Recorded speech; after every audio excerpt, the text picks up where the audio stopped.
Welcome to the E-Show with Neil Ravin. With over 1,000 NCAA commitments, the EHL is the proven path to college. Turn it up and learn more about the college placement leader at the Division II and III levels. Welcome to the E-Show, presented by the Penalty Box Foundation. The Foundation's mission centers around their daily motto: we take care of our own, as they help out all of those within the hockey community who've experienced a catastrophic event. Learn more at penaltyboxfoundation.org. Once again, my name is Neil Ravin, and this is episode number 48 of the E-Show. On this week's episode, I kick things off with an interview featuring Alec Thieda from Next College Student Athlete, as we discuss the new partnership that will benefit all of the coaches in the league, plus both current and future players. We take our weekly trip around the E-Show and talk about the first ever Thanksgiving Showdown. And of course, we wrap things up with the E-Crew Fantasy Challenge, which now has a tie at the very top of the standings. I'm joined now by Alec Thieda, the senior ice hockey recruiting coach for NCSA. How's it going, Alec? It's going well, Neil. Thanks for having me. Thanks for coming on. Of course, we're announcing our NCSA partnership, with this interview. And for the folks at home, what is NCSA? NCSA, Next College Student Athlete, is the largest recruiting service, online recruiting service offered for student athletes looking to gain exposure, gain opportunities, help with the recruiting process for multiple different sports, not just with ice hockey. And how did you personally get involved with the organization? Yeah, so I came from coaching Division III NCAA hockey, and I wanted to come home to the Midwest where I originally grew up. And NCSA was a job opening up online actually, and I applied for it. I have some very good credentials and a good background with playing junior hockey and playing youth hockey in the Detroit, Michigan area, playing collegiately over in Vermont, and then I got the chance to coach afterwards. So I went through the interview process, and it was just a great fit because the opportunities that I had when I was growing up and going through the recruiting process myself, I just wasn't familiar with everything that's out there. And now with so many opportunities for student athletes, I wanted to give back and help them navigate the student athlete recruiting process, and I really enjoy it. And that's something that I actually noticed on your profile. You wrote right in the beginning of your profile on the NCSA website. You thought that you had the Division I talent, but you just didn't know enough about the process. What things that you know now do you wish you knew then about the process that may have changed your path? Yeah, great question. So when I was growing up, we didn't have these online recruiting services. We didn't have advisors that a lot of student athletes have now. I personally wish that it's simple. Putting more effort and emphasis on the craft, and craft in itself was my skill set, the work that it takes to be a Division I hockey player. I just did not know that. So I needed somebody to give me a little bit more of a push. And that's what I try to help student athletes that I speak with on a daily basis. That extra push that, the emails and the phone conversations are all well and good, but they're there to watch you play, get to know you as a potential student athlete for their program and how you may fit in. And I was right there at the tipping point. However, I just did not take advantage of the opportunities. And when I mean opportunities, the playing time and the tournaments and the showcases that I attended. And I'm not going to say I didn't take it seriously, but I could have done more with my play. And that's a huge factor too. But the role that I play for student athletes, it's not just, helping them figure out a team that's going to be best for them. It's about navigating the whole process. It's educating them on, what Tier 3 junior hockey is in the Eastern Hockey League. Like that is something that Tier 3 hockey was not even predominant when I was going through it. And now it's a huge driver for NCAA commitments. So a lot of families, they see all of the, the higher level opportunities that may not be as realistic as they think. So you have to have backup plans. And, being a recruiting coach, that's what I strive myself on. And I bring that up because, of course, growing up, every kid's dreams are Division I, NHL, in the driveway, Game 7, you name it. Everyone feels like that's where they're going to be. But when I'm out on the road, I like to point out to everyone that I come in contact with, there's actually more Division II in Division III schools than there are Division I schools. So you actually have more of an opportunity to play Division II or Division III college hockey, which for yourself, you went and did so at Norwich University, a school that you also coached at, that you could make the case they could probably give a number of D1 schools a game nowadays. How was it? How was your experience at Norwich, both as a player and as a coach? It was a fantastic experience in so many different ways.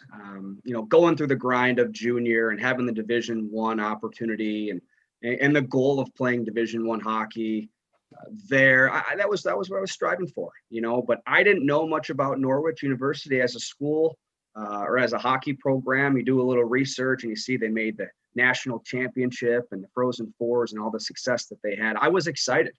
Coach McShane and Coach Steve Mattson, they recruited me when I was playing up in Ontario, and then in the OJHL, and then I got the chance to play in North American League my third and final year, and I got the chance to go to Norwich as a 21-year-old freshman. So I turned 21 when I started in the fall of 2011, and I played right away.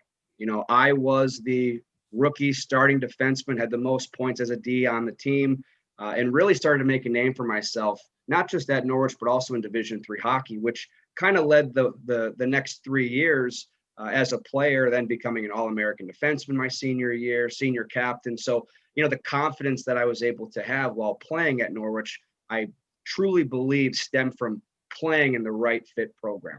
As I mentioned, maybe a Division I player, but might not have played. How much of an experience would that have been, for all kids that want to try to strive for that versus playing at a Division III perennial powerhouse who can compete with Division I programs and playing and then having your name remembered on the wall as a player, and now as a picture with the national championship in 2017 as a coach. So all great experiences there in Norwich.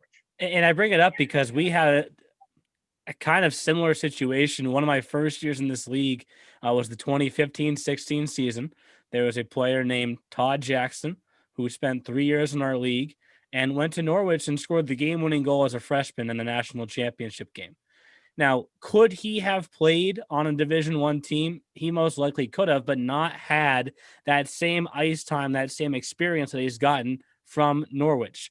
In your conversations with players, how do you go about the ice time conversation, finding that right fit and understanding that maybe it's not your lifelong dream to play Division II or Division III ice hockey, but this is the right fit for you because of what you'll get from the athletic side of things, but also the academic side of things?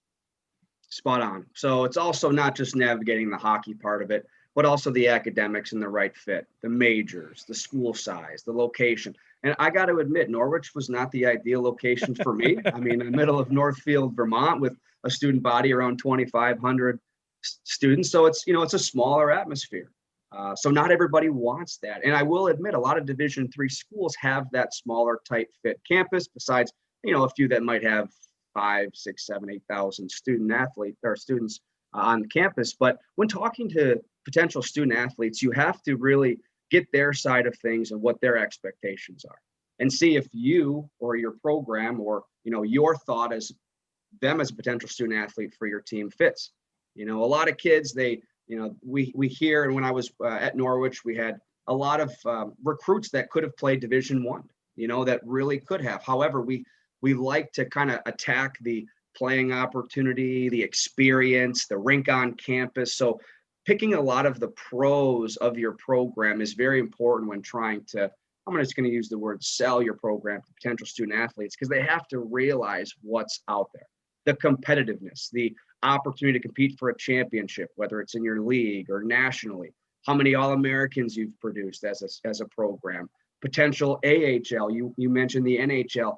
There have been, and I was able to play and coach a player, William Pelletier, who went on to play immediately the game after the national championship in 2017 with the Rockford Ice Hogs and the AHL. So from Division III to the AHL, you perfect your craft and you put the time and effort into it, it could be a very well possibility. So a lot of those selling points, but you really have to understand and get on the same wavelength as that student athlete who's interested in the program, and be real, be honest with them, be upfront, because you don't want to let them down. And I think that it's great that you touched on where Norwich is located, because in some sense it is kind of the middle of nowhere, right? But when you look back on your career as a coach or as a player, from Michigan, you spent time in Texas, you spent some junior time in Alaska, you said you were in Canada, then you end up in Vermont. When you're talking with, players that are looking at juniors and then junior players that are looking at college, how much of the conversation do you spend on the willingness to be able to relocate and understand that you may have to go away from home to learn more about yourself as who you are as an individual? 100%. So I use this terminology: hockey is a grind. It is a grind in so many ways, but I'll kind of go back to my personal experience. I'll tell you what, Neil, I learned a heck of a lot by playing junior hockey and, having a year in Michigan and being a little bit closer to home, and then going up to Ontario and playing by yourself as the only American player on a Canadian team. Like, it's a tough adjustment. However, you have to go through the experience and make the most of it. So I realized that I was going to play in Canada, and it was a new surrounding area for me. So I took that opportunity and made the most of it. And then ironically, coming back in the United States and playing junior hockey in Texas. I mean, at that time, not too many ice rinks, not too many teams were in Texas. So it was, Christmas time, it's 75 degrees. I didn't mind that at all. But then going through and unfortunately having the trade, I was traded to a team in Alaska, and then the climate change and, going through that process as a 20-year-old and understanding that, hey, this team doesn't want you that much, but this team does. How do you handle that? So I learned a heck of a lot, not just through the location, but dealing with all the ins and outs of juniors, being sat for games, preparing for practices and all that type of stuff, which helped lead me into going to Norwich and really making the most of that opportunity. And at that time, it felt like nothing. Another great experience, and going to meet more friends and see where this hockey process takes me next. And you work your way through your playing days, and then you become a coach. At what point along this journey did you say to yourself, maybe it's when you found out about this NCSA job, but what point along the journey did you say to yourself, I want to be able to share my story and my experience with future players so that they can learn things that I didn't know at this step in the process? Yeah, so it really happened after I came back to the Midwest, my final year of coaching at Norwich, where I was looking at potential job opportunities and seeing what may be a good fit for me. And I wanted to stay in hockey. And I was looking at other coaching opportunities at the collegiate, maybe even the junior level. But the value of understanding what's the right fit for you. And there's so many student athletes that are out there that don't really know their path or need some help with that, really kind of gave me an idea that I wanted to do something to give back to hockey, to give back to players that needed that additional help. So it really, after I was accepted as a recruiting coach at the time for NCSA, that's when I really fell in love with helping student athletes navigate this process, and more importantly, just educating them on the opportunities that they have in front of them that they just might not have known about. And when you talk about the educating for players, whether they're interested in the EHL or already in the EHL, you can kind of split it off into two parts of your answer. Where do you begin the conversation about what that next step is? Do you try and start slow with one phone conversation at a time, or how does that process work? So I try to get to know the student athlete first. I ask them questions on, where they're playing, the athletic history questions, to get to know them as an athlete, but then also the student questions. How are you as a student? College coaches aren't going to be looking at you if you don't have the grades. So I try to get to know them a little bit more than just a student athlete, but also off the ice too. I do call coach references to, get to know players a little bit more in depth, but I try to get on the same level and build that connection, build that trust between families that I'm speaking with. And, I tell them up front, I want to be honest with you guys. I want, student athletes to take ownership of the process. I won't be doing everything for them, but I will be doing whatever I possibly can to help navigate that process for them. But it's in the beginning. It's a lot of the introductions. It's a lot of the potential, here's maybe a path for you. I watch a lot of video. I do a lot of coach reference calling and a little bit of background checking on student athletes to kind of see what may be a best fit for them. And then from there, the tough conversations may happen.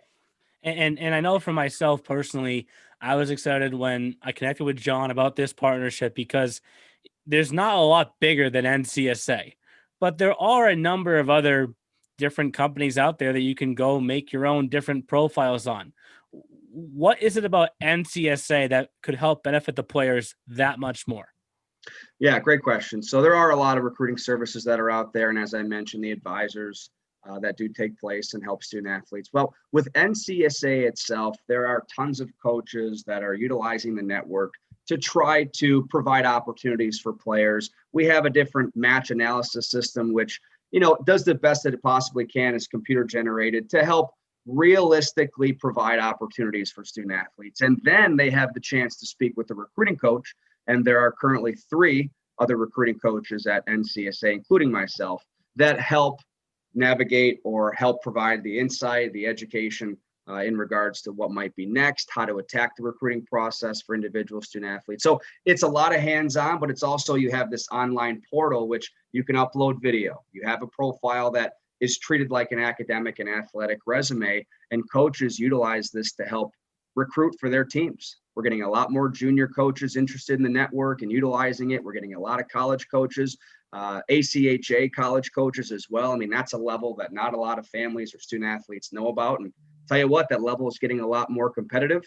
So there's just tons of opportunities and unlimited connection with the recruiting coach, and the value that you're getting from all the exposure and the education and what you're going to learn from this is second to none, in my opinion. So with the other recruiting coaches, how do you guys divide up all the players? How many players do you talk to on a personal level each week, do you feel like? Yeah, so it's divided up amongst, those that are joining the network on a consistent basis. And we're at the back end of things. So the sales team does a great job of kind of giving up the memberships and what they potentially could get through their process at NCSA. And then we're in the back end. So it's divided up really automatically based on, the number of student athletes that we currently have as a client list. So it's really done that way. And then we have the same proactive outreach with the introductions and the sessions and the classes that we teach to help navigate the process for the student athletes. But it's really just automatically divided amongst the 3 of us. We have a women's recruiting coach as well. So she takes the brunt of the women's hockey players that are in the network. But I will say there's a majority of the men's that are looking to navigate the junior process and all that. And on a weekly basis, I try to connect with as many student athletes as I possibly can. I kind of let it out in the beginning saying, hey, if you need help at any point in time, please reach out. But I will connect with as many student athletes as I can. And that number roughly goes anywhere between 100 to 200 student athletes. Even if it's just a quick little text, email blast, just, updating them on, what's changing in this wonderful world of hockey with the pandemic. So it's do the best we can to try to keep as many student athletes in the loop, especially those that need additional help at this time. It's been a hell of a year, like I've been telling everyone. And the partnership really doesn't just benefit for us, the players and the future players, but it also benefits our coaches. What can they get out of this new partnership to help them improve their programs? Free access to thousands of student athletes. Thousands of student athletes. It's no cost for coaches to utilize the network. They can have one profile for, let's say, their whole organization. Each individual coach can have access separately, and they can do as much outreach through the email chains that they'd like. They can help promote opportunities to maybe some upcoming camps that they have to give kids a chance to prove themselves if they can be a good fit for their team or not. Also, the profile, as I mentioned, the resume, they can look at their transcripts, the academic information, the athletic history, contact information. They can contact student athletes directly. So, it's a no-brainer. The free part of it is a huge factor as well, where coaches have unlimited access for free to thousands of student athletes that, say they want to play Division I hockey, but they may not be a good fit for that, and might find some diamonds in the rough in the platform. And they also have access to recruiting coaches, such as myself, to ask and say, hey, we're looking for players. Do you have any that might be a good fit? 100%. So it's also another avenue where they can reach out to the recruiting coaches or myself directly, and we can help connect them with players that are a good fit. Well, I'm excited about it. I know our players will be excited about it. Our future players will be excited about it. Same with the coaches. Before I let you go, on this podcast, I've had a number of different guests from all different areas over the history of the podcast. And one thing that we like to talk about, my crew on the podcast, is all the different rinks that we have, especially in this league, but across the country, because every rink is different. And when I come in contact with individuals like yourself that have spent time in thousands of different rinks, I like to hear which ones really stuck out to them. What I like about this question is that there's never a lot of consistency to the answers because there's so many different great rinks out there. But for you personally, is there one that has just really stood out over the years that, you can't wait to get back to at some point in the future? Oh man, that's a really good question. You know what? Honestly, like you said, I've been to thousands of ice rinks, different tournaments all over the place. Now, when I was playing, I would have to say the Dr. Pepper Center in Frisco, Texas was by far the best rink that I played at. I might have been the weather, might have been our locker room that we had down in Texas, but the Dr. Pepper Center was probably my favorite playing in. But coaching with Victory Honda now, fortunate to be a coach at the U18 level. I'll tell you what, we went out to Massachusetts and played at I forgot what it has, like 12 or 13, 14 rinks. That's whatever that one's called. That is absolutely insane. So, and then we've played at numerous prep schools as well. Like, I'll tell you, that Mount St. Charles rink, it's an old time building. And I don't know. I mean, I loved playing in those when I was growing up. So there's just so many fantastic rinks. But I would say as a player, the Dr. Pepper Center. For sure. Well, that keeps the consistency, I guess you could say, of the inconsistency with the answer. Everyone's got something different, which is what makes it fun. So I appreciate you coming on the podcast. Like I said, we're all excited about this new partnership. We can't wait for things to get started. And I know that our players and future players and our coaches will all definitely take advantage of this. So thank you again. Thanks, Neil. Last thing, I love your guys' league. You guys do a fantastic job of helping players to that next level. So keep it up. We appreciate it. Thanks again to Alec Thieda for coming on the podcast this week. Obviously, we're excited to announce another new partnership with Next College Student Athlete, a organization that will benefit both the players and the coaches in our league as our commitment totals just continue to rise. And I think they'll rise even higher because of this partnership. But with that, let's bring in the E crew now. And guys, I say this every week when we come on this podcast. And even though between now and when we recorded last week, we only played 14 total games, it's still better than 0. So we're still moving forward. Which is great. I mean, as everyone knows, the pandemic is hurting us around the country right now, but the EHL, we're keeping on chugging. Everything's compliant. Every team's staying compliant. We had some games we snuck in under curfews this week. We did a good job there. Hashtag respectful citizens, as wise man once said. And we're going to keep on chugging and playing the games, Neil. And the league's looking good. And that's Jeff Mills, a broadcaster in our league. Jeff, while you're calling that game on Sunday night, it was the Express versus Seahawks, a 7-10 puck drop. We did a showcase style with the two 25-minute halves. Are you looking at your watch and saying to yourself, are we going to get out of here on time? Kind of. And I actually mentioned it probably at least once or twice a period. I said, remember, folks at home, we're in the first of 2 halves. We're playing showcase style. The reason we have to do this is because we have to comply with Massachusetts curfew hours, which is 9:30 right now. And we were out of the we were done by 8:56, I think. So you said by 9, and the boys and everyone complied. So all was well. A great game too. I know COVID's no joke, but it's not like COVID's waiting until 9:31 to attack, right? Like I don't know. That's what everyone says. He only comes right out between 9:30. Yeah. It's right at the door at Rodman. But it wasn't the only game on Sunday night. It wasn't the only game on Sunday night. You Brittany called Hart. one too?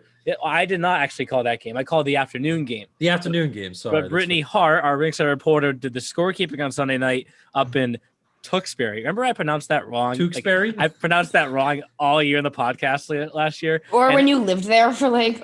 I was close to there. Close. Yeah. But every time I pronounced it wrong, Brittany would scream at me. It's like, listen. It depends where you're from. Some people, I still call it Tewksbury. I mean, probably would have said Tewksbury. Tewksbury. Right?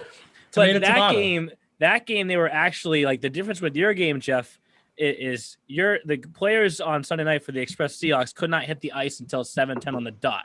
So with that Yep. with that Rangers Wizards game, they could do the regular warm up a half hour before 7:00. But Brittany, I have to ask because Corey Felidi asked me.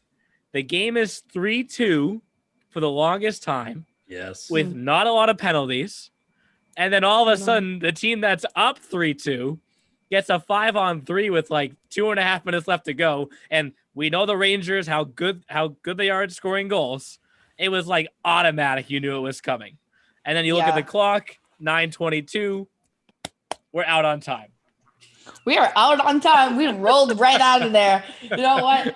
And I even, Sunday, I have said this to Neil 900 times that Sunday was like a grand old time. I exited the BIC with a BJR backpack and a beanie. So I'm looking at it right now. I was content. I had a grand old time. We left before anyone got arrested for being out past curfew. It was great. It was good. And But I've asked for a better Sunday, to be honest. Wait, so Britt, Kyle appreciate this because he's our resident nicknamer and master of puns. So you broke away from Breakaway? I did. That was kind of good. That was kind of good. Yeah, I did. I made it out. Damn. Kyle, what do you think? Is that all right? I like that little, that's like custom gift worthy. Oh, that's right. The custom gifts coming at you. Check them out on Twitter. Kyle's making them good. I had a question for Brittany Hart from an EHL fan. Ooh. Actually, for the show. Ooh. He did not want to be named. Hold on, let me get the question. Because so I wasn't familiar with it. You guys might have been familiar with it. It's actually, here we go. You with surprises, Kyle. Very in the lead. I like I that. always Good have start to the surprises. show. Come on, boys. I always have something up my sleeve. Starting the show Well, off he hot. finds the question. This is Kyle McKenna, our E-Show beat writer and Protect Ducks #1 fan. All right, the question? The Protect McKenna's. Oh, Kyle, we can't hear anything you're saying now. Kyle, how many times have people referred to Brittany as the hit woman? It had something to do with like wrestling and from Calgary, Alberta. And I was like, oh, Bret Hart? Yeah, I don't know. I don't get it. But I didn't get it either. But apparently, like, I was like the only one who was like didn't get it. And I was like, yeah, there was an old wrestler, Bret I'm Hart. a hitman. Do I just send hits out for people's death? I'm a little confused. I used to watch wrestling when I was in elementary school. We don't need any bounties on our league right now. So, Brittany Hart, Bret Hart. I mean, there might be some Mandalorians out there in the league, but oh boy. Yeah, I don't know. That's what I'm guessing. Like, I'm sure. Honestly, I wouldn't be surprised. I bring it up because like maybe some parents or our audience out there know something about this. I don't know. Mom Squad, do you know anything about this? Oh my God. Yeah, start taking phone calls. Oh my God, how do you not know about this? Like, can we phone a friend? Let's take a phone call. But and Kyle, you called two games between the Ducks and the Little Flyers, and on this podcast we have touched on Save by Fatadad.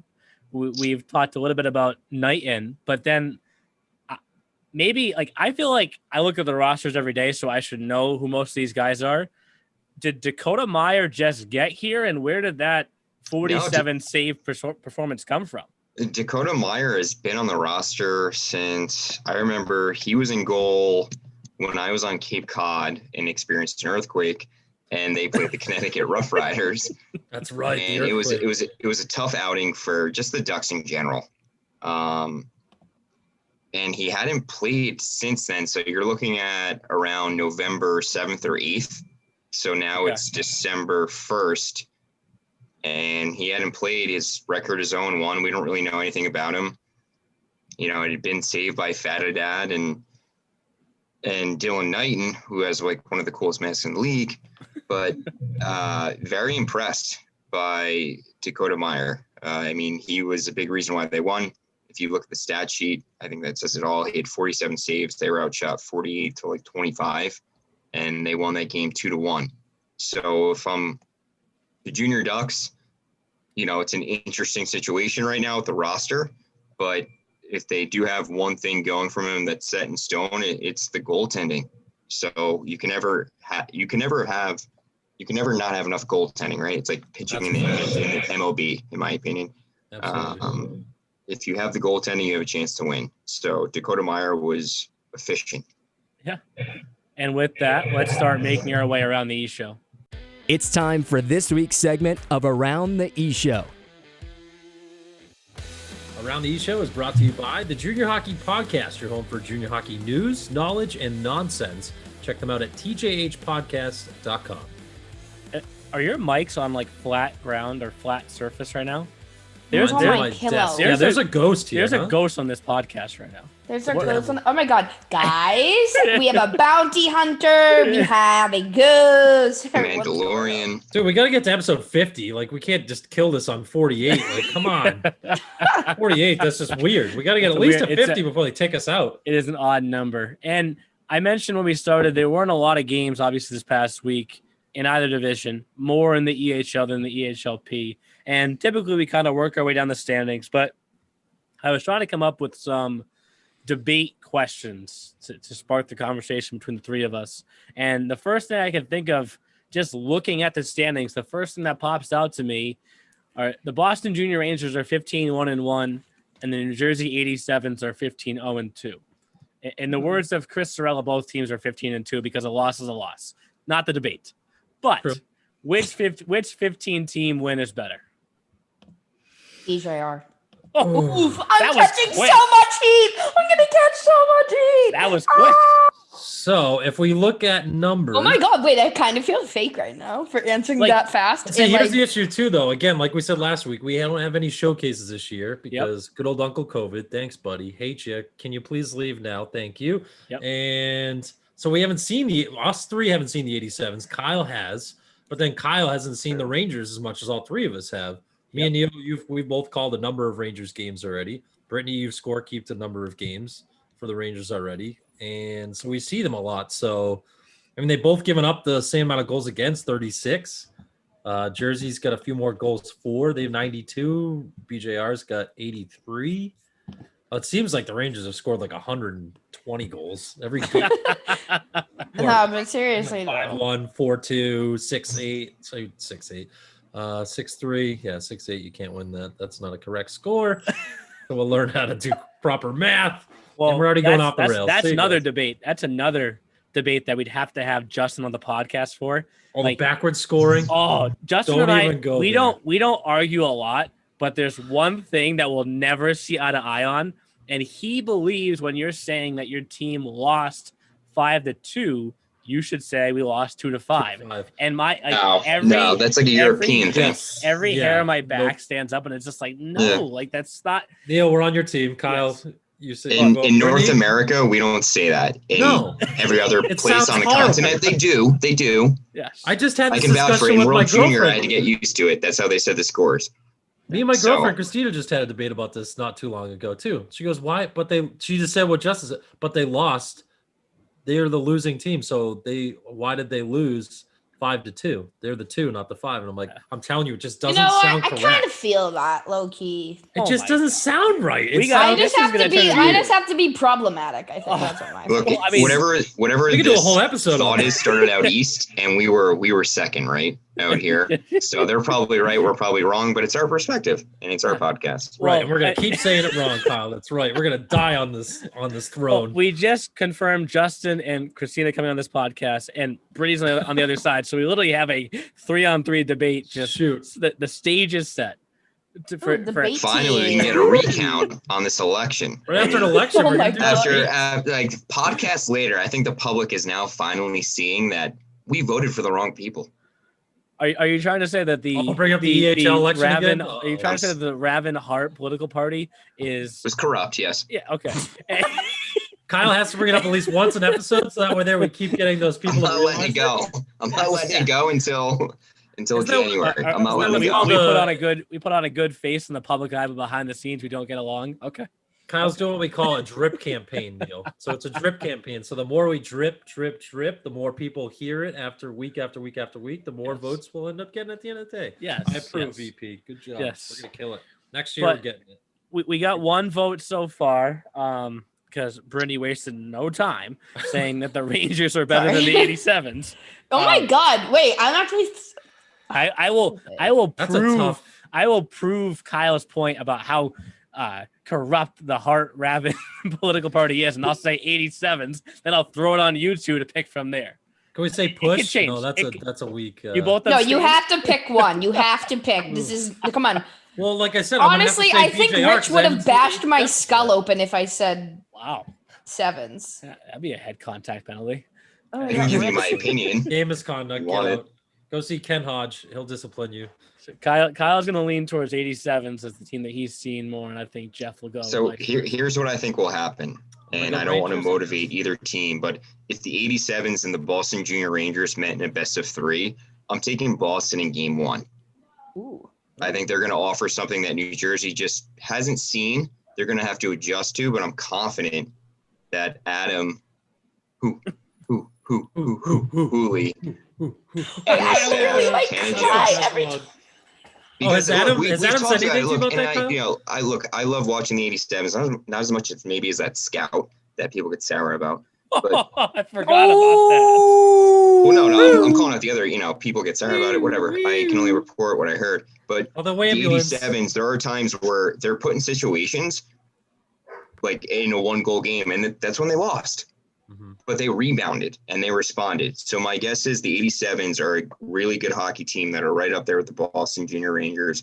And they're a team that almost needs to lose once, not a few times, not a whole season, just once, and then they learn. I'm taking the 87s 2 out of 3, but they lose game 1. What if I want to? Those two deserve a 7-game series.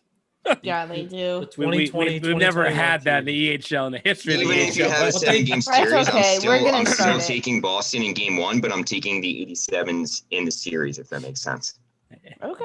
And you want your bubble for that series, Jeff? We're going to Hawaii. We'll find the one rink in Hawaii, and we'll have a Okay. killer time. Sounds good. Let's do it. Hawaii. I'm here ready we come. too. Your Come numbers on. low in Hawaii. We'll go there. Yeah. Let's do it. So those are I'll hit the only gym. 2 of the teams. Oh my god. Wait, Jeff didn't even answer the question. Well, he's picking. Well, who did Kyle just pick? Pretty. He picked 87s sevens. Did ultimately. you not Okay. listen? Okay, I said I push, just gave a but whole then spiel. Right. Well, But, like, Jesus he Christ, said where were you Rangers on game- Cloud? You were already in Hawaii for the conversation. could be. And Neil is. oh man, phone a friend. That was good. I Alright, so said who you push, picking? but that's weak. So I guess. Yeah, don't be a loser. Make Ooh, I it, don't wanna be a make it even. loser. Make it even, Jeff. I gotta go Rangers because that's who I've seen. I've called poop. I've called how many? Oop, he says. Trying to keep. And we'll set a bad word, but we're trying to keep this a family show. But I mean, I've already called at least like At 4 or least 5 of three. their games this year. Yeah. 3, 4, 5 games. So I've seen them a lot. I mean, they're both built similarly too. They're both have a lot of veterans. They have multiple. BGR is just goaltenders. massive. Yeah, I would think BGR is a little more physical, right? So I think that's why they Yes. win game 1. But that's Yeah. the thing. So like, Sevens how would that are go with really, the speed of- Like they're not like a PLF. But they can they'll They are adjust fast. stuff. What right? was that? They're I a don't know. fast Me team. trying to be like tough. TUFF. I think the Rangers can play both styles though. They can kind of play speed and they can play the physical game too. Right. I'm But curious to see sevens the aren't much 87s add physical. anyone further on in the season. Yeah. Okay. 2-2. Fair. That's a good spot to be for now. While we're on this, and your TUFF, Brittany, have you ever punched someone in your entire life? Oh, she definitely has. Not like yeah. I've definitely like punched Shauna. my friend. Besides Yeah, your definitely. sister. Oh my god! If you could have witnessed Shauna Sissy Hart. and I's like fights as children, holy Christ, she would beat the absolute Christ out of me, and I would just like. I'm scared of Heartless. By the way, I feel like for next all time I of see her, our- she's gonna punch me. For all of our fans at home, you have to somehow see this TikTok that Brittany's family made of Brittany. Oh, Yeah, it was no, my incredible. account, my TikTok account is private for a reason, Oh, and that darn is it. why. Okay. Well, sorry guys. but My you're missing TikTok out. That's a account good is one. private. You know what? I think some people do follow my TikTok account, and you didn't see it. But It's very for good. the rest of you, stay out. What was Oh that? my God. 55 seconds of that was just juicy Yeah, it was. entertainment. For anyone that wants to know, the first thing that was said is my sister is sitting on the couch with my laptop and my The PS4 EHL controller, and she goes, "Have you seen this EHL roster? It's trash." And I was like, "Oof, Shauna really did that." And she like the PS4 controller and all. I'm like, "All right, this is like lockdown, Brittany, that you're replicating." But like, Oh my okay, God. Shauna, I see you. Yeah, then we got mom getting angry Come on, in what's the my laundry mom's name? room. Shauna, I mean, you know my get your mom's name. laundry out of the washer, Shauna. Because Everyone's that's gonna all laundry. she does. Oh God. Okay, So these this are is I the could smart these version. are these are different debates now. But anyways, Oh Now we're yeah, getting sorry. off the sorry. rails. the kinda early the this the next episode. next questions that we can go down when I we kind of got like this segment. Yeah, this is Okay. good. when we went down Bring it, Neil. when we recorded last week when I was in Maine. I have to reference that. Oh. I mean, man, pots and pans. Best episode ever because Neil was in Maine. We were just coming off of a second victory for the Wolves over the Avalanche in a shootout on Tuesday. But then the Avalanche, they flip a switch and they take care of both games against the Wolves on Saturday and Sunday, 5-2, 5-2. And it's an Avalanche team that doesn't score a lot of goals, as Chris has pointed out, but They did those Like, 2 games. defensively, like the goals they've given up, it feels like it's either a power play goal or it's this like crazy give and go odd man rush. You're not going to get many gifts from that team, and I think that's what makes them so different From the Avalanche, you're saying, Neil? from the Avalanche. Not many gifts, but it makes them so different from the Rangers, right? They're not going to beat you in a running gun shootout down the ice, but McMichael made some just stupid saves on Saturday, and then It Mobley was did, unreal. and then Thank Mobley you, did, Curious George. and then Mobley did the same on Sunday, and it's like you get a good chance, and these guys just put the paddle behind them, and like the puck wants to cross the goal line. It's like a force field is right there. So I'm This really, year's Avs is way different than last year. and every year it feels like Yeah. it feels like it's different from every We've yeah. year. never had this kind of shutdown goaltender before. No, like always been last a- year was so different. I have to reference. Okay, if anyone uses Spotify and they gives you like your top songs of 2020, mine was the national anthem because I was the scorekeeper for the Avalanche last year. So the national anthem I love was that. my top song. I love America. So, I mean, I can say I saw my fair share of Avalanche last year as the Star Spangled Banner, whatever. Oh my God. I don't know, was playing throughout my speaker way too many times. But this year's Avalanche team is way different. I just love watching Robert. It's like America. Robert Martinello, the owner's son, assistant coach's son. The only 03 defense, only 03 total in total that was named an EHL All-Star. Everyone else was 02, 01 or older. There was this. Did you guys go back and watch that one McMichael sequence that Brittany and I were talking about from Saturday? He gets the puck behind it. Literally the puck is on the goal line and he snags it. And there's a whole scrum because whenever someone nearly scores, I feel like in this league, it just makes you that much more pissed off in the crease afterwards. So there's more pushing. So there's a whole scrum, and then he just emerges and does the McGregor kind of swag, and then takes the puck and just bats it he tosses it like it's a baseball and just hits it over towards the faceoff tie. And I'm like, okay. Wait, so do I get swag? Almost like cricket. Swag points for him in fantasy then? Can we do a new category now? I gotta get some swag points. I have never. Dude, that might have earned the swag points. That's plus it's just 10. That's a bonus. I Two feel like bonus that's just so categories. not George. George is Yes. I mean, I'll go. But he was feeling it. George is so quiet. And he's the nicest kid to walk the fucking. Oop. Oh, there we go. It's okay. I had one on a broadcast once. That's okay. And he's the nicest kid to walk the planet Earth. But just seeing George McMichael of all goalies do that, I was like, wow. Dude, I need to Or go he back and said- see the It was a big big ass deal. hit that George gives the puck. He gave it a big ass hit, right? Neil? Yes, exactly. But it was it was what Brittany's saying is he's the quietest kid in the world, and he's got all these weird goalie tendencies. When the puck hits the post, and the whistle blows, he does this thing with his water bottle and he squirts it up into the air. I know what you're talking about. I don't know. Superstitious. I think it's what it is. And Goalie tings. It's Braden Holtby, every time he lets up a goal, he takes off his helmet and squirts the water in his flow and then brushes it back. They're very different guys. They're very, you got to be to sit in front of a 80, 90, 100 plus mile. Right. Please blast pucks at my face. LOL. Right? And speaking of blasting pucks at your face, I guess, I get a picture sent to me just before, I don't know if this was before we recorded last or after.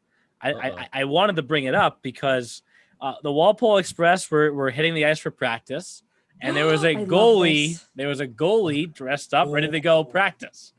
Cody I heard he used to Campbell. play in college. He was Cody a D1 Campbell guy. got in net in front of his team. And afterwards, That's why they've been so hot, because Coach Campbell's out there like, come on, guys, come on. Let's go. He goes, afterwards, I haven't been that sore in like 8 years. I was like, wow. For sure. Wow. So is he the key to Mason Don't Call Me Arnold Palmer's success, and Eric Don't Call Me Clay Buckles' success? Maybe. Wait, what's with the Don't Cody Call made Me? that thing. Yeah, I don't know what the Don't Call Me is. What's the Don't Call Me, Jeff? Oh, That's not their real name. I don't know. Oh, I'm I trying to- gotcha. Yeah, they're not Arnold, and they're not. Dude, I wish I could have seen. I would have paid to sit and watch that Walpole practice. Like, I would have paid admission to watch them shoot. Would you have gone on Cody. the ice to shoot? No, because I know that Cody would tear me to shreds. Do we still have the video of you shooting in the shooting room at the ice hold stand? on. Oh Everybody, my please God. be on standby. I mean, like, Brittany would never let me put this on the league account No, for absolutely Instagram, but if we did, Just the E-Crew text message. Dude, last year at any the video- Avalanche games, any video we ever posted before, this would blow them all out of the water. Really? literally I would get to the ice stand here it is. I would get to the ice stand like 3 hours or 2 hours before the game, as if I'm like about to play, and I would just sit in the shooting room for hours. Wait, hold on. Impressive if I say so myself. Wait. Oh, you're a left. Wait, is that you shooting? Yeah, you're a lefty. Little lefty action? I Is don't she know. ambidextrous? She No, doesn't I know think yet. it's I think the phone is backwards, so it's Oh, it's actually reversed. Oh, Yeah. that's what it is. you can't see because Yeah. my brightness is like. No, I can see it. Just Yeah. That's from, a wrister. from Look, my I view, got it the looks like you're puck shooting off lefty. I got the puck off the ground. Look at you taunting the camera too after you score. Woo! Yeah, Yeah, like, I know. what up? That was my thing. I'd go to the shoot room and just sit there for literally hours on end. Oh, look I'd at this be picture's worried funny if you too. didn't taunt the camera after, but This is me with Sean Walsh's glasses on in his. Oh my god! Oh, but God. but you know what would be a funny Well, caption she- if we did post that video, Brittany? It would be a funny caption to say that you were the league leader in Angas. Oh, Just saying, it would be pretty True. good. Okay. Come on, pretty good. Valley. Come on, Ryan McGrath. What up, Recruit Ryan me, McGrath? Recruit me. Ryan, we're glad to be your seventh favorite hockey podcast. Thank you, sir. That Oh was my the god, funniest thing. dude, that was so Right, funny. and for those that don't read our text because they aren't He's in the the group best. text, Ryan Oh, McGrath true. was happy to point out that we are his seventh favorite podcast. So we're inside the top 10 at least, you could say. Yeah, But continuing on in the New England Conference, another thing that stands out to me, and I think it's partially a combination of who they've played. Why aren't the Express over the Avs yet, Neil? No, I'm not doing that one. that's too much power ranking / as Chris Come would on. say, Ravens Why? rankings. Yeah, to like talk. why? Actually, why is Why that? not?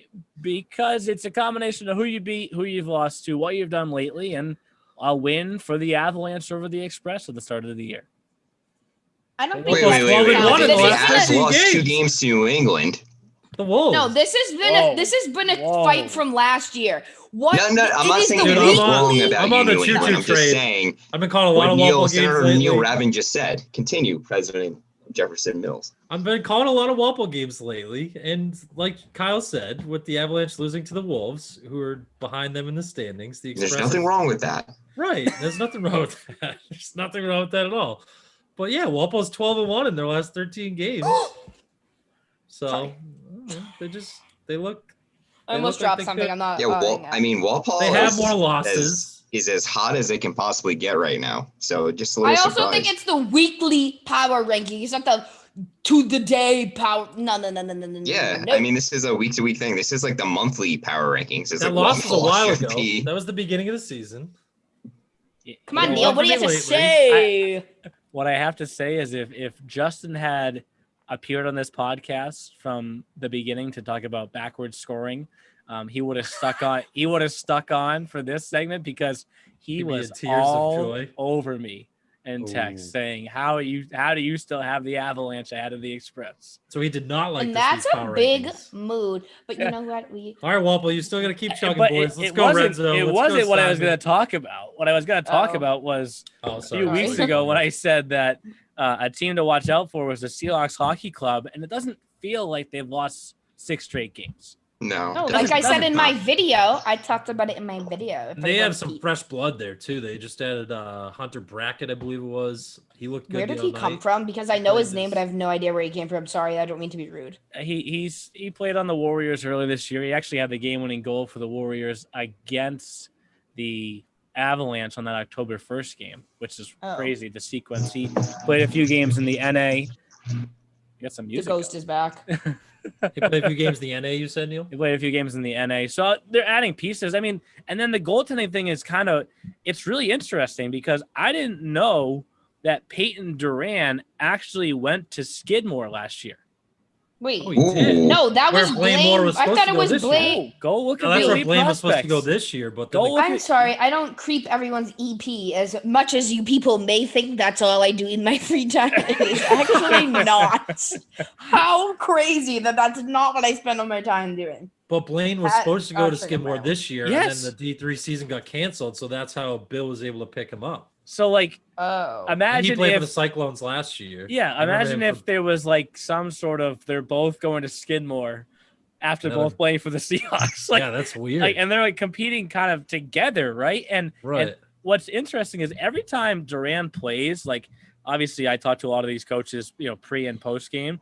Every coach points out how good this goalie is, and like Rich DiCaprio said when the Rangers beat them 3-2, like that kid is good. Like that kid may be Doesn't the Brian best goalie. Kowalski from the old train team go there? Goes to Skidmore, yes. Dude, get up with the facts, Brittany.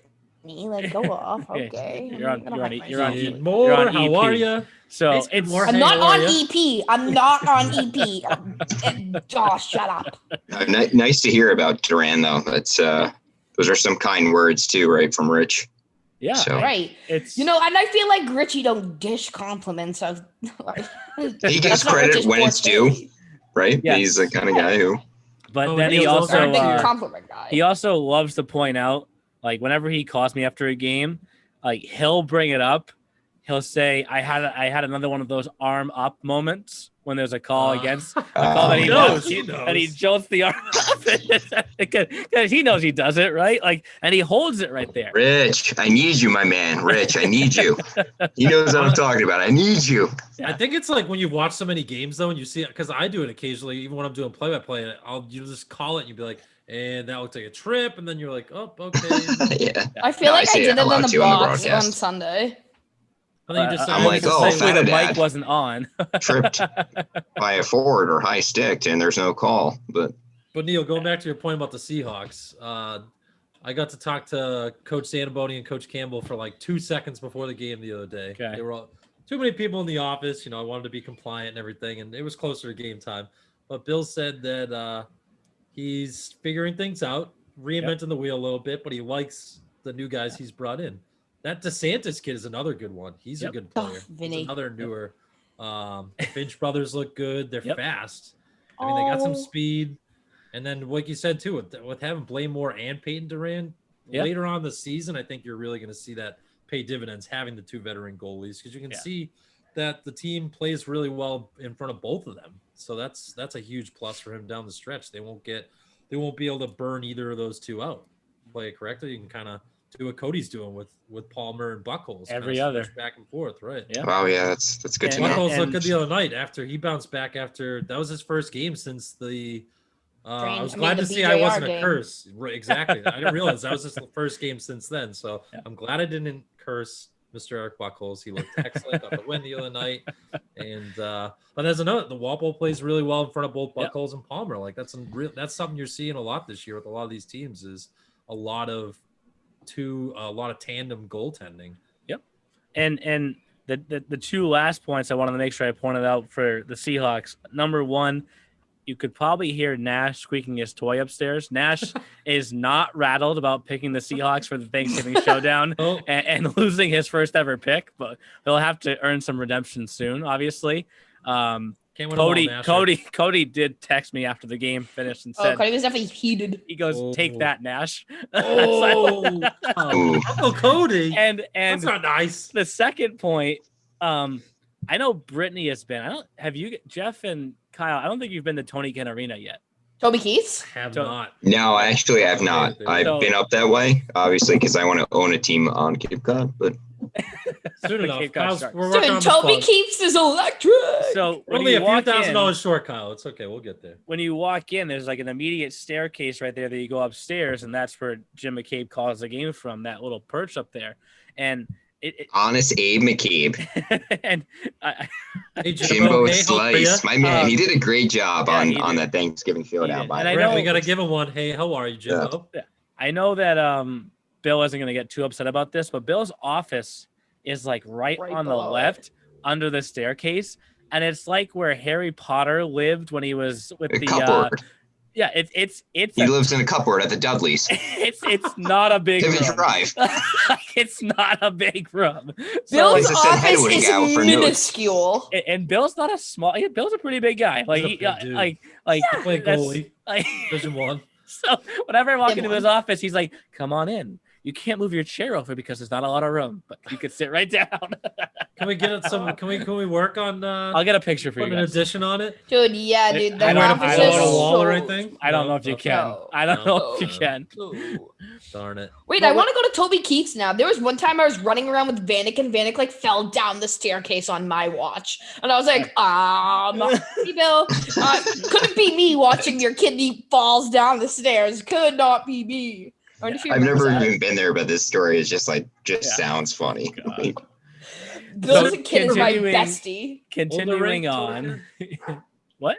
Older rink, right? Tony Ken's It's a one of little the bit- older a little type bit, buildings. yes. Yeah. A little bit. I A lot mean, of it's those not, kids- it's not Everything the on worst Cape Cod is place. a little older. No. It's No, The, no, uh, making it old doesn't make it bad. Matthews No, Arena, I yeah, call a bunch of historic. games Oh, from classic. Legion. Great That's a rink. beautiful arena. It's like 100 Yeah. something. I'm surprised it's still standing, but that's a great Sorry. The original home of the Boston Bruins. 1924. They still get the banner up there. Yeah. See it every time. It's great. But with that, we'll shift down to the Mid-Atlantic Conference. We touched on the 87s, who the better 15-win team is for the record. If you missed that segment, two Don't of us rewind, Two of us please. said 87s, two of us said Rangers, so it's all even. The one thing I know that Team Maryland, whenever I put them in the top 5, they immediately get cursed afterwards. Like I can't even exaggerate that. Like they went on a Wait, losing did we streak. have a afterwards. curse last week? No. The Chiefs didn't get no. a chance to play. Yeah. Oh, Oh, yeah, sorry. But I bring up Team Maryland because Team Maryland just brought in Oliver Quinn. Bobby McCloskey's played pretty well throughout the year, and Quinn had his struggles a little bit with the Avalanche. Of course, remember he played for the Wolves towards the end of last year. He became Oh yeah, he was the in the guy Cavs this year. Yeah, he Mhm. became the guy with the Wolves, and Wow. I know that they're kind of a hot and cold team, Team Maryland, right? TMD for life. Yes, that is me. But If you know, I you think know. if that change of scenery helps Quinn, like we've had this debate, and I don't know if we need to like call it out right now who the second best team is in this conference, but I think if We don't Quinn, if that change of scenery helps him, I think that team has the chances to climb back up to the second spot in that conference. Ooh, bold Yeah, did I prediction. see Quinn made 53 saves on 56 shots the other day too? Was that his Against debut? Wait, Apple when? Core. Wait. I think it was against Hold the up. Core. It was at the I think 3-2. I'm- Yeah, Apple Core beat them 3-2, and then Maryland bounced back. As we like to say, that's Thomas Walker territory. 53 Oh saves. my Woo! throwback and a half. Kyle, this is pre your time. We'll explain it a different day. Oh my God. That was was it this? I got the frozen That finals. was- That was Yes, that yes, frozen it was. finals. Perfect That time. was, dude. It was. 18, No. right? Yeah, it was. It was Looks very- 2018-19. Yeah, but that So that 20 sure, se- doesn't that say 18 on it, or am I blind? but that was the So- 17-18 season. though. Correct. The second year is always the year Right. that the season.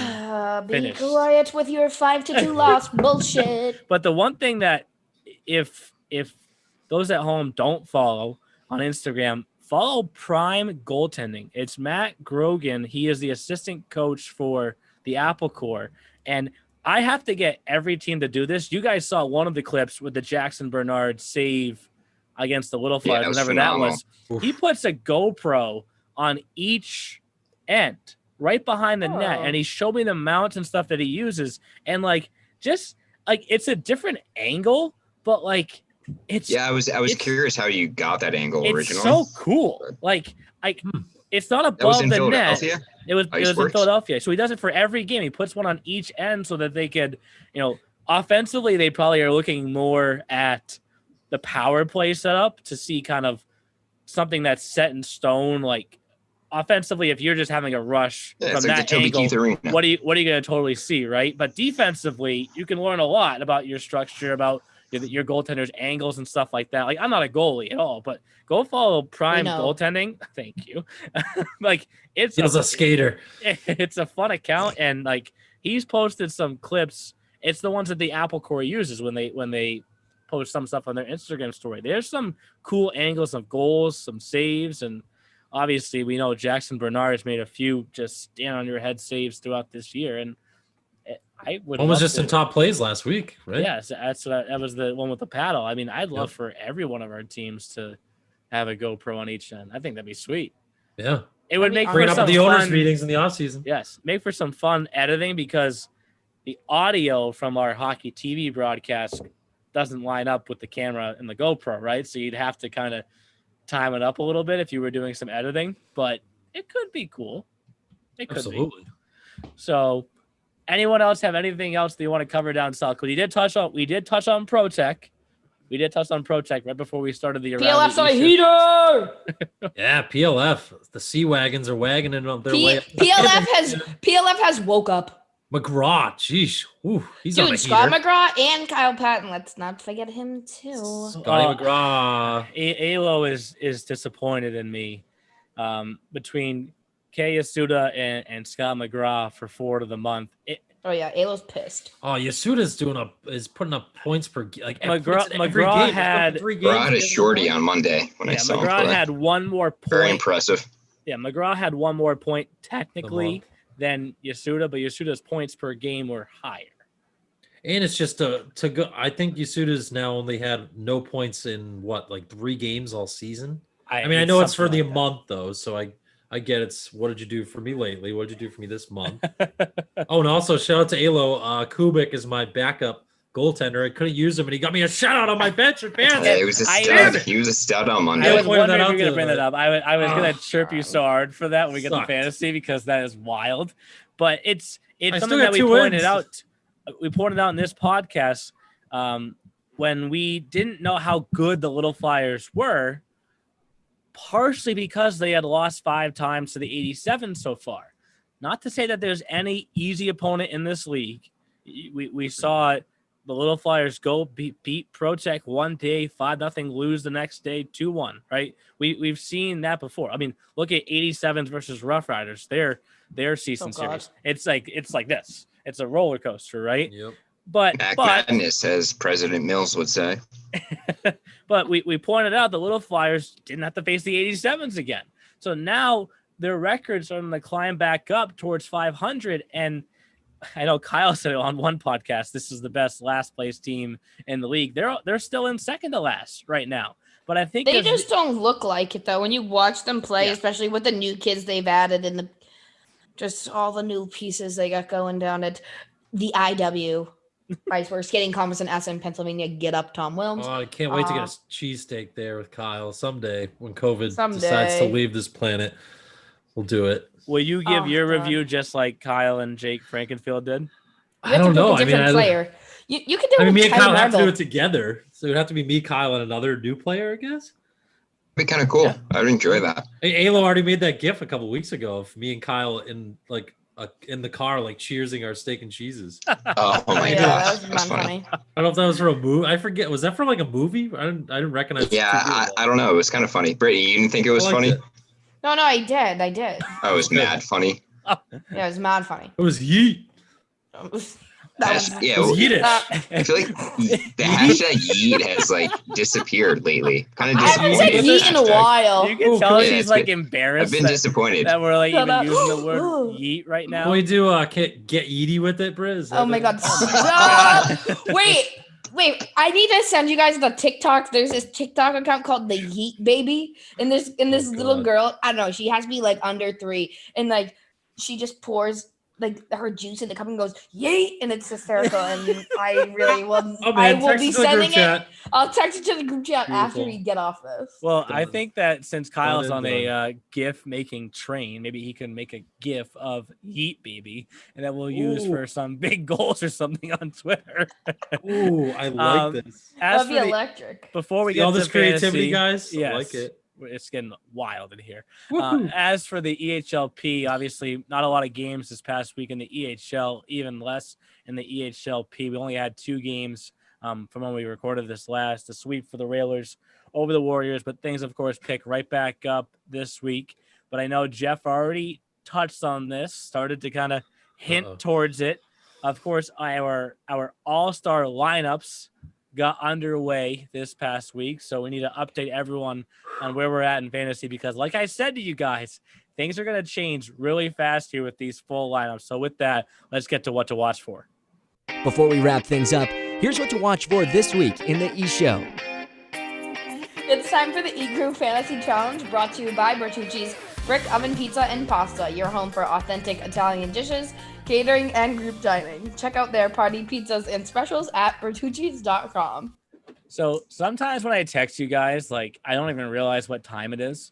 But the other night I am doing the updates with the spreadsheet for the fantasy points, and I'm looking at it and I'm trying to figure out how the hell Jeff and I each have 247.4. And I'm like, I gotta text them. And I was like, oh, it's 1:15 a.m. I probably can't send that text right now. You can text it. I'll look That's at fine. it. Yeah, you can text me now. Man, how many times I annoy you? Feel free. Light it up, bro. Light it up. Didn't feel like waking you guys up, but I was like getting tired, and I immediately like woke up and I was like, God, how do we already get tired? And Jeff, Dude, that has to be something with the ghost. The ghost is up to something. the ghost of the E show. It's crazy and I love it. Jeff, Yeah, who is the ghost? Like, who do you think we the don't ghost know. is? We don't know. Who is it? Thomas Walker. Maybe someone can tweet at us. Like, who The is ghost the of Tom. ghost? He's still alive, Britt. Yeah, He's doing well. He's playing college hockey. Albertus he's Magnus, left the right? E show. Yeah, he's True. with Kyle Oh, Wallace, that's the true. king. Oh, so he has like a persona when you're in the EHL, and then once you leave, you have like a ghost. Right, the ghost. yes. So you yes. still live. Okay. All right. Yeah, I mean, I don't know. Well, deep, But- but okay. I don't know. I mean, I we'll like it. start. I can We'll deal start, with I it. guess, at the top with Jeff's lineup because he put up 48 points this past week, and it felt like Is that the highest of the like? it's Have got- any of us had 40s? But we all had. Once you get, I won't tease it, but once you get through all of our points, we all had like record-setting. Even who was it that? Oh, we'll let you. I don't want to blow it up. We'll let you. yeah. I mean, describe. obviously we have the full lineups, so Nobody had a bad week. Let's just no, say that. like the No. highest total up until this point was when Kyle / Braden Patricia went off in week 1 with 43.6, which is crazy to think about, right? Like Jeff, you had a really good week. Don't get me wrong, but But we have Kyle- 9 forwards and yeah, 6 defensemen. Kyle had did that with 40 Kyle 3. in a with short 3 week. guys. That's ridiculous. that was wild. But I mean, Yeah. Jeff, His it first felt like week. the very first week. It felt That's like when I nuts. was going through the box scores this week, I was like, for Jeff, Chris Aaron's assist, Justin Sullivan goal, Donnie Feldman Yep. assist, right? They all chipped in. Like, and each of us, we obviously picked our subs, and to clarify for those that were asking about the subs before, you only can use a sub if a player is injured or the team is on some sort of shutdown that is COVID related, which of course is very broad right now because that could either mean you have COVID or it means that the state's just not letting you play. So What if somebody gets a suspy? no, that's on you. You picked the bad citizen. Is You that picked the suspension? degen? Is that suspension? Yes. Dude, Was yeah, that a we used to suspy? use that word so What? much last year. What Yes. happened? We gotta That's a bring it back. yeety suspy. Oh my god, yeet baby. All right. Anyways, Dude, I we did have that. to like I Kyle have, needs to get on that I have gift left the immediately. chat. I have literally left the chat after that comment. But Put my I'm win looking message at up. I'm looking at BRB. Jeff's point totals, and the ones that stand out first are the sub forward that he gets to plug in, and Lorenzo Macalin. 3 goals and 2 game winners, 11 points. Like, okay, and then we were like, Wait, we what did was the the stat line? 3 goals, both of them, or 2 of the Oh. 3 were game winners. Now, one of them And I was saw 2 of them while I was broadcasting. one of them Yo, was you an must have went one of them nuts. was an empty net goal. So maybe I'm sure Ryan Yep. McGrath would say that those should be worth more. But anyways, Bingo.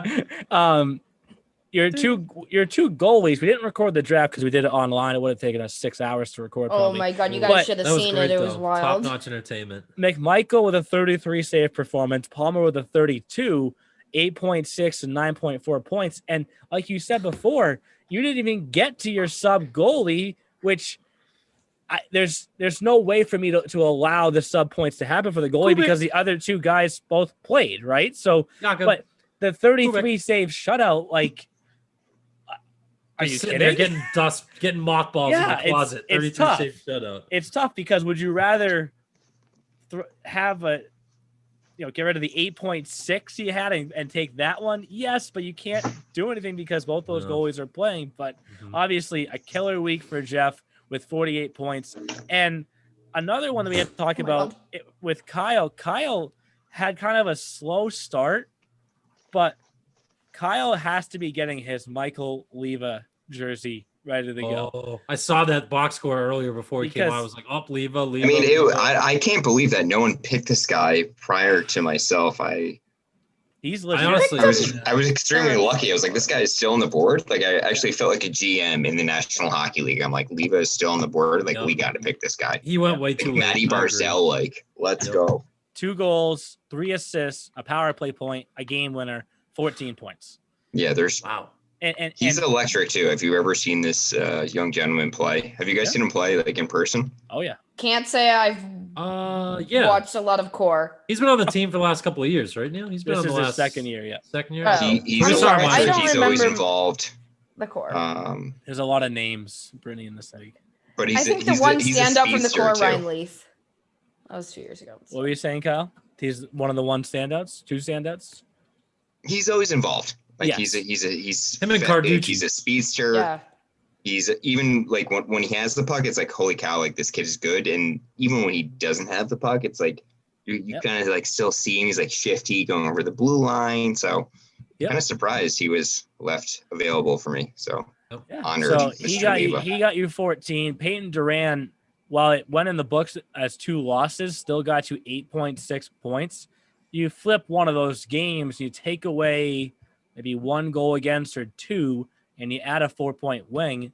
That's a 6-point swing, 7-point swing right there. So that's the margin of how close this thing really is. And then of course, one of Kyle's goalies, maybe this would have helped Jeff, maybe not. Adam Faust is on the Rough Riders right now in the state of Connecticut. That's currently shut down. So Kyle subs in Nathan Mueller, who just wins games. He just wins games, right?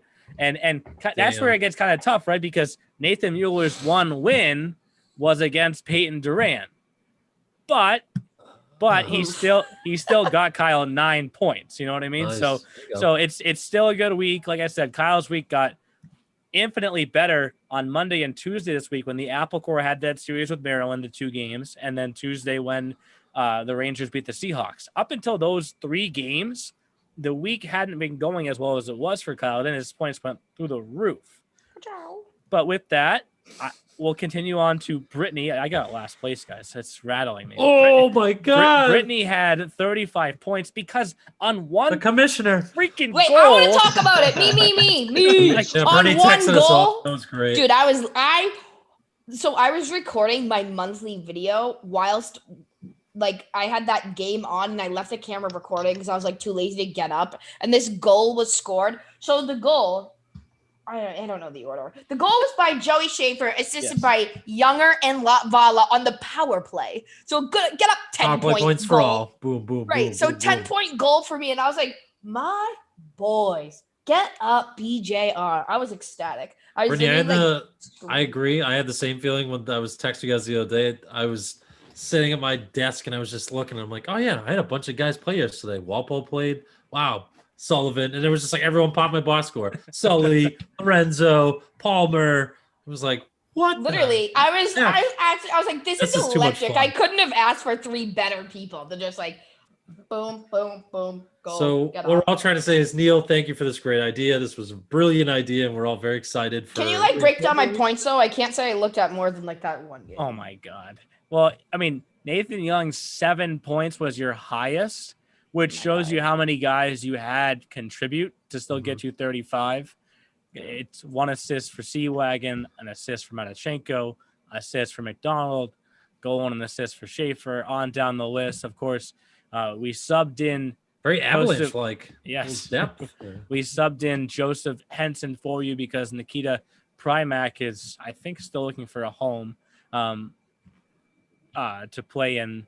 Now that he's not on the main Eclipse. Kyle would like to billet Nikita Primac in New Jersey. Gonna put that out there now. Yeah, so that'd be like stepbrothers with the bunk beds. Did we just become best friends? Yes. And I got Kyle, do it. I got last place this past week with 32.2 points, and Ooh. it was kind of frustrating. I have to give credit to first Michael Carducci, who's on the line with Leva, had a goal and 3 assists and a power play point for 10 points. Zach Simon helped me out a lot with his 2 goals, one of which was shorthanded.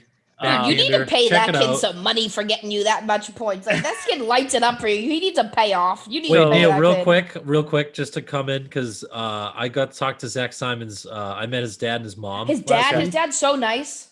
And I want to say thank you to all the Simon family. They're all from Minnesota. His grandparents watch every game. They're hockey TV aficionados. They watch every game. They're awesome people. And Zach Simon's got a twin sister, just like myself. Met her in the hallway too. So the Simon family is big fans of the EHL. It's really cool. It's awesome when we get to see that stuff. So, and he loves playing well for you, like Britt just said. That backhanded. Wait till you see that shorthanded breakaway goal. It was a filthy backhander. And I'm so glad I got to call it. I was like, oh, it was Matthews, threw a little saucer pass over a couple of Seahawks sticks, and then Simon just went in and did the rest. He said goodbye. Nasty. He said goodbye to you. His How are you? 34 points that he's got me so far this fantasy season is nearly like 14% of my total. That's like a week Simon and Garfunkel from one guy. You have a week's worth of points, like a team's week worth of points from one guy. And I got to sub in, luckily, Eric Claybuckles, because of the 2 other goalies that were in either a shutdown or off for COVID. So that helped a lot. That made up for the week when I did pick Buckles, and he got me negative 1.4. So he bounced back with the win. And overall standings, as I mentioned, Jeff and I are tied at 247.4. Kyle at 220.4. So that's easy math. There. 27 points behind. And then still kind of easy math. 34.4 points behind is Brittany. But you see just from the totals from the first week of this, like, it can flip that quickly. Like, you have enough players that if they contribute in 1 or 2, maybe even 3 other games, you're talking somewhere near the 40 to 50, maybe even 60 points. And now you go from where you're at in the standings to jump forward. The one thing that we do have to recognize before we close out this podcast is obviously the different state restrictions are constantly changing. There's so much going on, and it's made for some headaches. At the time of this recording of this podcast, we've played 145 games in the EHL, and that's probably around 45% of the schedule. That's awesome. That's a credit. We're getting there. We're truly getting there. But what we're gonna have to brainstorm offline and have our own offline heated debate, I guess you could say, is for these all-star lineups. Do we just continue them through the end of January so that every player gets the chance to actually play for us in case their state restrictions don't allow them to come back until the beginning of January? Oh, man, this feels like I'm like 12 years old playing NHL like franchise mode again. It's so much. Wait, can someone write that down? That might be the quote of the week, Neil Raven. It's true. Put the quoted and use the picture of Jeff giving like the thumbs up with a mask with the GIF, and that's your quote of the week next week, Kyle. Boom. It's like playing NHL franchise mode again. Yes. It's true. It's like you're just drafting. Like, all these kids are awesome. They're picked as all-stars for a reason. I did explain in the broadcast the other night to Neil about the reason that we picked these 68 kids is they were not committed. We were trying to showcase some guys. So there were some, the Zach Simons of the world that didn't get picked, but they have commitments. Did they Lorenzo ask? Bartolines. Did the they didn't. family- Nobody Oh, asked, okay. but I just tried to like get it out there, just let people know. So now we're just trying to let people know on the podcast that we're trying to get these guys exposed so that they could get committed too. And there's some other really good guys in this league that didn't get picked, but it's not because they're not all-stars. It's because they're doing well, but the spotlight's already been on them, and they're going to go to the next level and play for college hockey teams. So that's all. Exactly. So, but with that, we're excited for another big week upcoming. Obviously, I want to acknowledge that right now the EHL schedule has 14 games on it. Knock on wood, I guess. I guess we could say knock on wood here. But it's something where keep an eye on the EHL website, easternhockeyleague.org, because when you go to the schedule on there, I do my best to try and keep that as up to date as possible so that the fans at home, the families at home, the college scouts know when we are playing. And like I said, we've played 145 and it's slow. It probably feels like it should be, late January, early February, and it's only beginning of December, but we're still taking those small strides forward to where we want to get to. And we touched on it a little bit between the two top teams right now. We don't know who's better, 87s or Rangers. We don't know who the best team in this league is right now and who's going to win this thing when all is said and done. But we know that there's a ton of good hockey players at both levels, and we're doing everything that we can for those players. So with that, guys, enjoy your week. Jeff, enjoy calling a Wizards game, because never in the history of East Coast Wizards broadcast has a broadcaster called a game that's not been named Neil Raffin. It's kind of a weird thought. That's weird. I know it is. When you told me that the other day, I was like, oh, I don't like that. I don't like breaking juju like that. But hey, we got to get it done because that's a good thing though, Neil, because we have other teams playing. It's a good thing we have conflicts because it means the whole league is going up. It's what my mom says. Well, it's a good thing that you're calling games because that means you're playing. Thanks for the support, Mom. I really appreciate Mama Rabbin. Shout out to Mama. She's awesome. I really appreciate that. Come on, Mama let Rabbin Nancy and be. She's being positive. Sweet lady. Mom and Dad are awesome. The biggest thing right now. We're going to remain positive as an E crew and make sure that our players and our families and our coaches do the same, because we are moving forward no matter what this pandemic throws at us. So enjoy the games this week, guys, and we'll talk to you next week. Sounds good. See you guys. See you at the rink. Goodbye. Thanks for listening to The E-Show. Learn more at easternhockeyleague.org and follow us on Facebook, Twitter, Instagram, and YouTube. Also, be sure to subscribe and get notified when next week's podcast is released.